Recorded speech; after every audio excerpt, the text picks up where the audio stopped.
Hey, so God wants me to let you guys know. I'm just jumping right on in, okay? God wants me to let you know that you need to embrace it right now. You need to embrace this because I think he told me to deliver this message to y'all. I want to say last week. But listen, you need to embrace it. But this one is a little bit more specific here. Do not let what they said stop you. Do not let what anybody say to you or has said about you change course. Change your course, okay? What is happening right now is that the enemy is trying to slow you down, okay? The enemy is trying to slow you down. What it is that these people can foresee what it is that God has coming in for you, okay? So they're trying to slow you down. There's people that you possibly have trusted, that you were vulnerable with, and you probably have told them information that they have actually told other people, okay? And how you know that they have told other people is, whenever you come around now, other people are giving you like the side eye, and they're giving you like this vibe, this feeling, like you can feel this feeling when you come around, and it's almost like, is she really like that? Or, so and so told me that such and such, they're giving you that kind of feeling.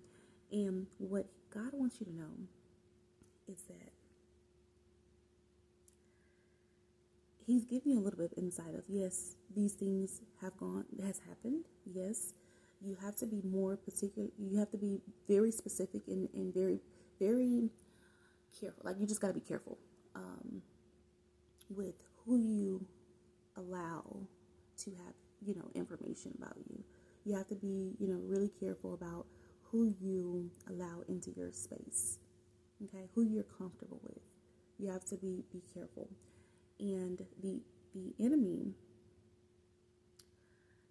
yes, he did think that, by you getting so comfortable, what these people basically did was, what this person did was, they reflected the person that you are. They pretended like they were a person like you. And so what that calls for you to do is to be more open to them. And it made you feel as though this is a person, this is like, I finally found a person that was just like me. Oh my gosh, I finally found a best friend, or I finally found my person. And so because they basically they copied and pasted your personality, and they kind of copied you just to get information so that they can actually be able to now hurt you or use it against you. God was watching all of this, okay? And so now the things that they have said about you, the things that they have done, towards you, all of these things you have to allow for God to take care of.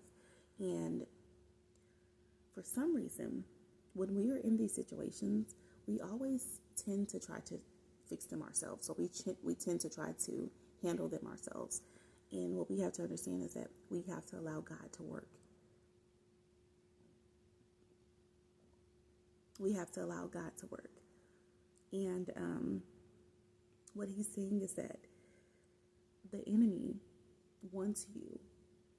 He wants you down, in a depression. He wants you down,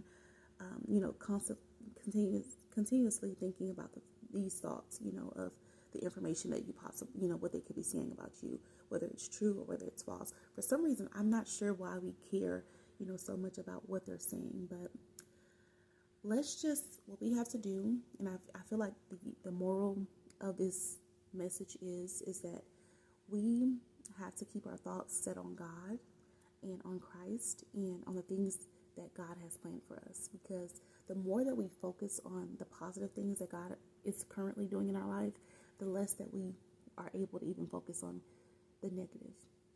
And anybody that's meant for you, anybody that's meant to be in your life, God will make sure that they're there.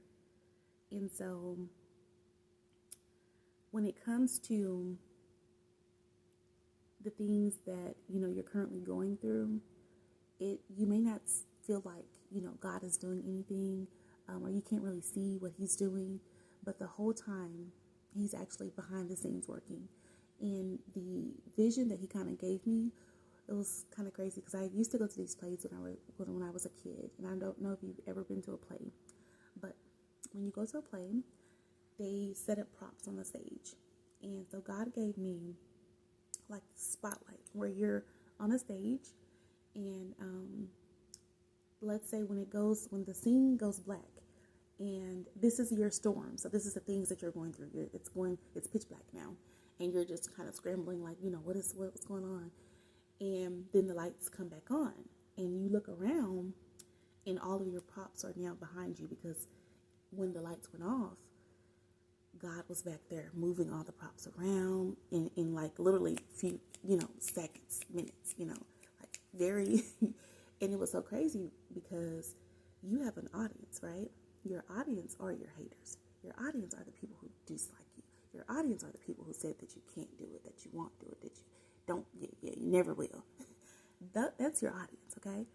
But you are the one that's on that stage, and God is just putting you right there, like, do what you got to do. And guess what he's doing behind you? He's arranging props, putting people here, putting people there, and all you have to do is just be there. And you're just like, okay, what do I do? And God just simply give you one thing to do. This is how you're actually walking into your life right now. God is about to, what he's doing right now, this is what I'm trying to tell you. When the lights go off, which is these storms that you think that you're in, and when the lights come back on, this is the life that he's elevating you to right now. And so what you have to do right now is thank him for this new elevation. Because what that's going to do is that's going to get you to this next level much quicker. Because he already knows that you're expecting it. He already knows that you have faith in him. He already knows that you trust him. And so I think that this is the one issue that we probably have. It's just being patient and waiting and sitting there in the darkness. Because imagine being on stage in the pitch darkness and waiting for props that you don't really know that are moving behind you to be in the right place. And then having to trust. So this is the crazy thing. And if you don't, guys, I know you're going to get this message. If you have been to a play, if you have not, please go look up a play. Just look it up. Look at the part where the lights go out and they're changing the things around on the stage when the lights go out. This is the part where when the lights come back on, this is where God has put everything into place for you. Everything that you wanted, everything that you needed, everything that you've desired, everything that you've told him that you when you went into your prayer closet, when you sat over on the side of your bed on your knees, when you laid over on the floor and you just cried to him, and he heard everything. He heard everything. When you laid in the bed and just cried, when you drove home and you were crying, he saw everything.